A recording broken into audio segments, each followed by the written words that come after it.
Bismillahirrahmanirrahim. Assalamualaikum warahmatullahi wabarakatuh.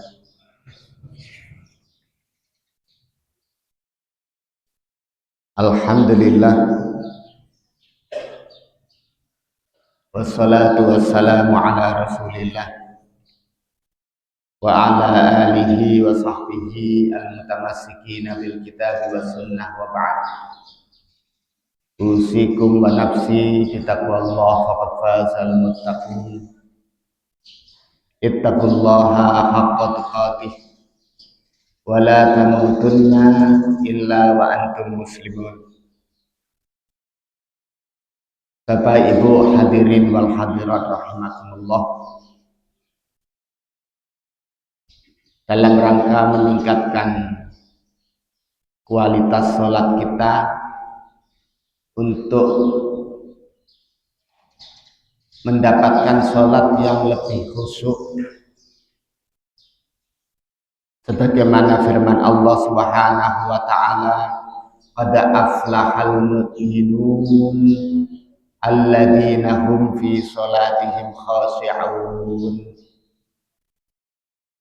Beruntunglah orang-orang mukmin, yaitu orang yang khusyuk dalam sholatnya.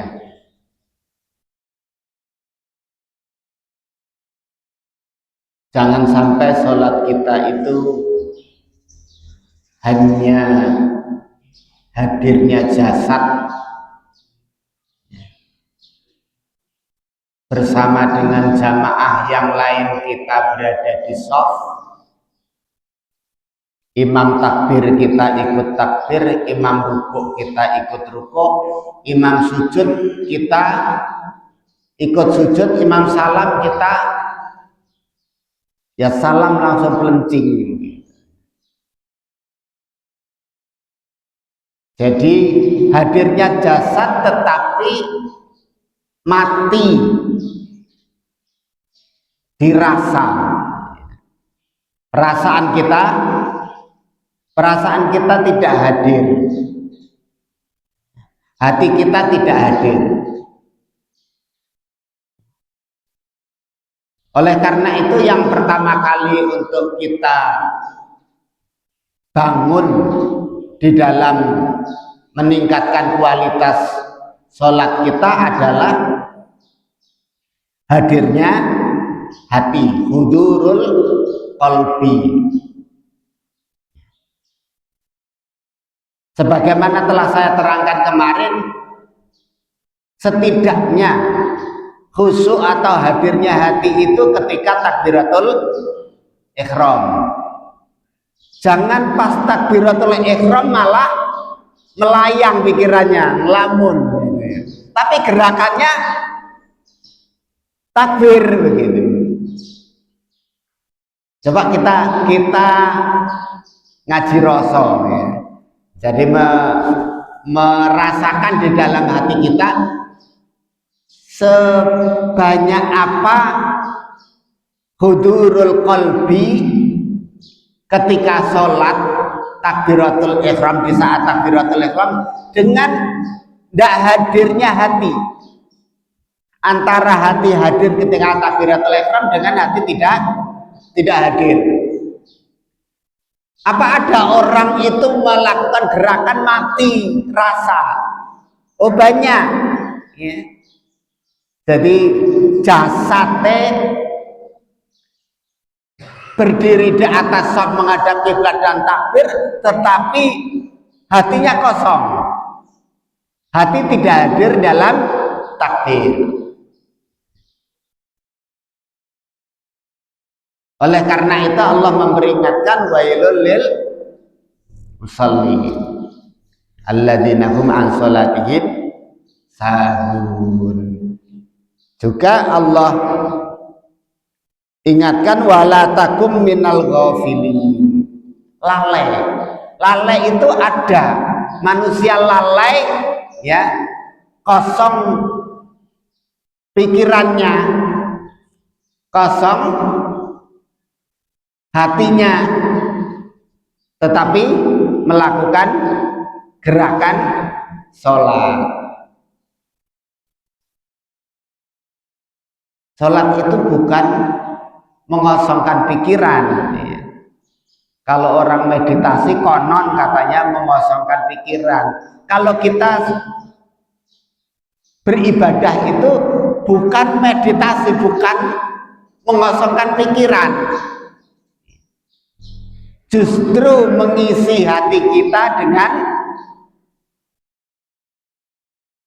nama dan keagungan Allah Subhanahu wa Ta'ala.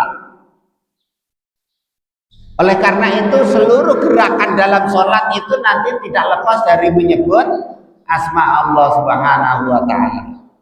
Baik, berikutnya Bapak Ibu hadirin wal hadirat rahimakumullah. Masih ada satu kali lagi besok ya.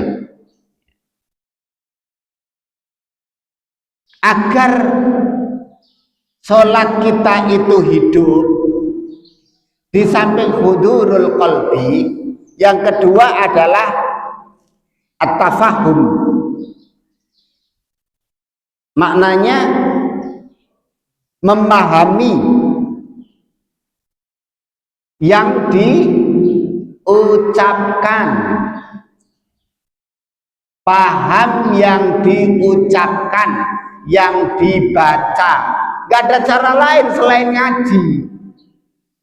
Jadi ngaji sholat itu juga sampai kepada paham bacaannya.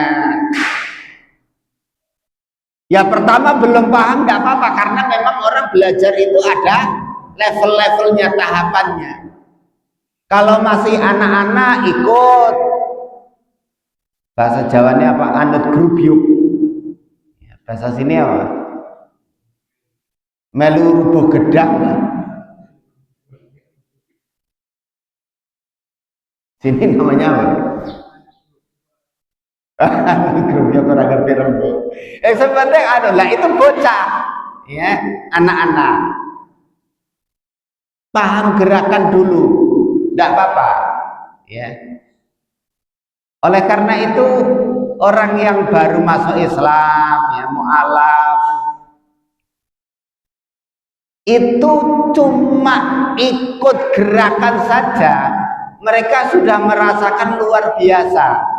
Bahkan ada yang menceritakan, mu'alaf itu menceritakan belum pernah belajar wudhu, belum pernah belajar sholat, belum syahadat, tapi pengen banget sholat,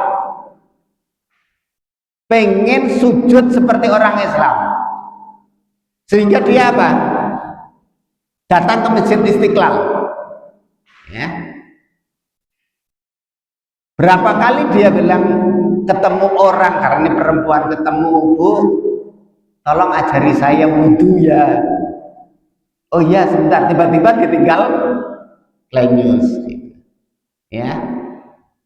Nggak nyadari bahwa ini orang belum pernah belajar Islam, ya. Sampai akhirnya ada yang mengajari, namanya juga pertama kali masuk masjid, dramatis lah intinya. Tapi yang paling luar biasa Bapak Ibu sekalian, ini naluri manusia, ya, fitrahnya manusia. Ketika dia itu sujud itu nangis, ya. Sujud itu indah, itu sujud itu sesuatu sekali, kayak menemukan Tuhannya. Itu kalau kita sujud, santri bisa tidur itu, ya. Saya survei kelas 11, saya subuh bacaannya kepanjangan enggak? Iya Ustaz, panjang. Apa iya? Cuma setengah halaman, paling pol ya sehalaman. Oh itu ada yang tidur, rame. Jadi oh ternyata untuk ukuran anak-anak itu, bacaan sehalaman itu ya bisa ngantuk betul, ya. Akhirnya sujudnya tidur, ya. Beda mungkin yang memahami isinya, ya. Karena saya juga pernah dapat cerita Mau berangkat raweh itu rasanya ngantuk kan, mungkin wis bareng ya. Rasanya ngantuk. Tapi begitu diimami, imamnya suaranya bagus, bacaannya bagus, nggak kayak saya gitu. Itu dia cerita, saya begitu beliau keluar ngimami melek, padahal bacaannya panjang. Saya yang nggak hafal Quran, tapi mending, ya mending. Yang pentingnya lulus pesantren. Jadi Bapak Ibu sekalian, ada orang yang mendengarkan bacaan Al-Quran akhirnya hilang ngantuknya, tapi ada yang tambah ngantuk. Ini masalah kita. Baik, kembali kepada yang saya sampaikan. Agar sholat kita itu naik level, Bapak Ibu sekalian, ya, jangan berhenti di belajar bacaannya dan sudah hafal, tapi harus naik pada level paham artinya, yaitu tafahum. Sebagaimana firman Allah Subhanahu wa taala kemarin, ingat saya kutip juga dari surat An-Nisa ayat 42 atau 43 sekitar itu. Hatta ta'lamu ma taqulun, sampai kalian tahu apa yang kalian ucapkan. Dalam ayat yang lain Allah juga menyampaikan la taqrabus sholata wa antum sukara. Janganlah kalian sholat kok dilarang. Sholat nggak dilarang, berarti ada sebabnya. Janganlah kalian sholat sementara kalian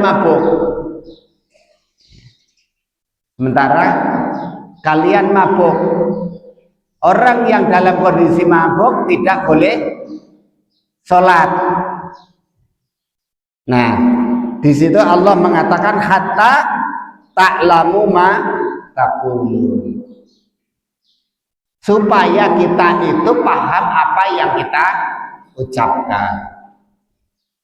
Yang ketiga, setelah tafahum, at-taqdim.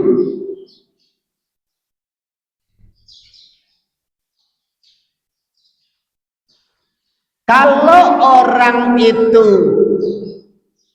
mampu di level hudurul qalbi dan memahami yang diucapkan, dia akan sampai kepada at-taqdim. Taqdim itu mengagungkan Allah Subhanahu wa ta'ala.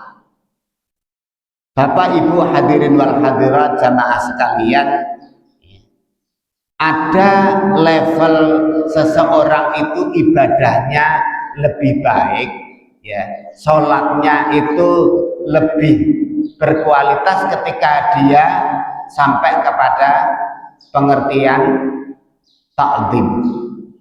Ibadah itu karena mengagungkan Allah Subhanahu wa ta'ala. Ketika seorang itu mengagungkan Allah Subhanahu wa ta'ala, maka yang ada adalah muncul nanti rasa takut, rasa haibah, rasa haibah itu gini, orang yang melihat ular takut dia lari, melihat singa takut dia lari. Nah, menghadap Allah itu dengan takut, bukan lari. Takut yang dihasilkan oleh rasa mengagungkan, itu haibah.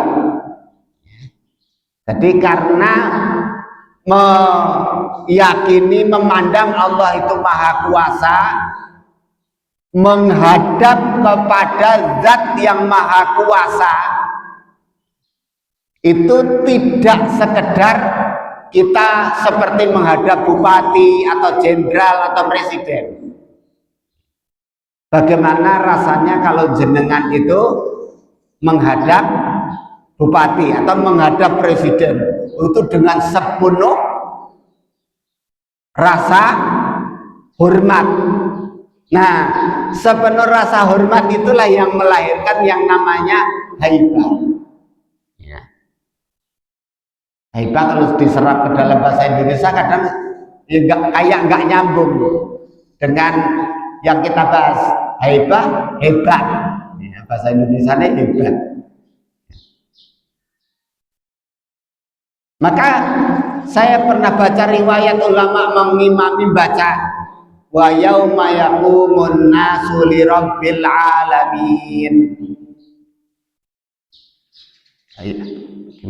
Yauma yaqumun nasu li rabbil alamin. Pada hari manusia itu berdiri menghadap Allah Rabbul Alamin, itu gemeter. Karena hadirnya haibah takut kepada Allah, zat yang maha agung, dia gemeter. Karena arti ayat itu adalah hari di mana manusia itu akan berdiri menghadap Allah, maka kakinya gemeter kemudian pingsan. Dalam riwayat itu lalu meninggal.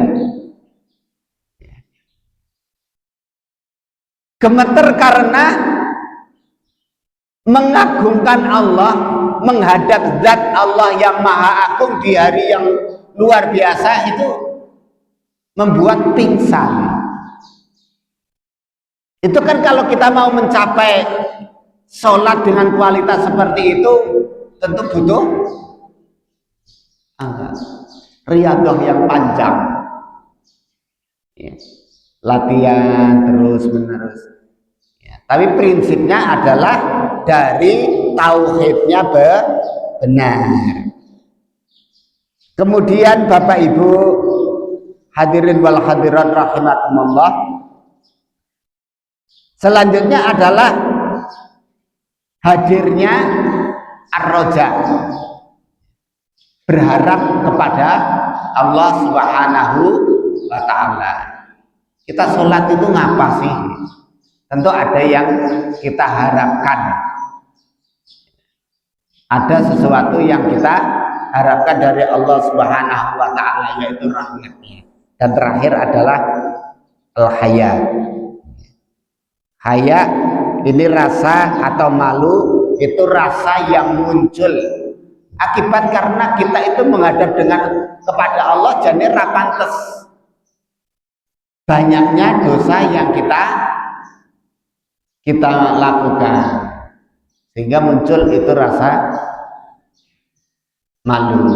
Bila dalam sholat kita hudurul qalbi, hadirnya hati, at-tafahum, memahami yang kita baca, muncul kemudian takdim, mengagungkan Allah, kemudian muncul rasa haibah, roja, harap kepada Allah, dan haya, malu atas dosa-dosa yang kita lakukan, maka kita mendapati sholat kita sholat yang hidup, sholat yang berkualitas. Demikian yang bisa saya sampaikan, semoga bermanfaat untuk diri saya secara pribadi dan untuk jamaah keseluruhan. Dan insya Allah yang terakhir besok saya akan membahas bagaimana seharusnya agar hudurul qalbi, hadirnya hati itu bisa terwujud. Insya Allah pertemuan terakhir besok kita targetkan sholat kita itu hidup sekalipun di level pertama, yaitu hudurul qalbi, hadirnya hati. Bahkan sekalipun hadirnya hati cuma di pas takbiratul ihram toh, tetapi yang kita bahas besok tidak cuma di waktu takbiratul ihram. Bagaimana hati itu hadir dalam sholat. Wallahu a'lam bishawab. Assalamualaikum warahmatullahi wabarakatuh.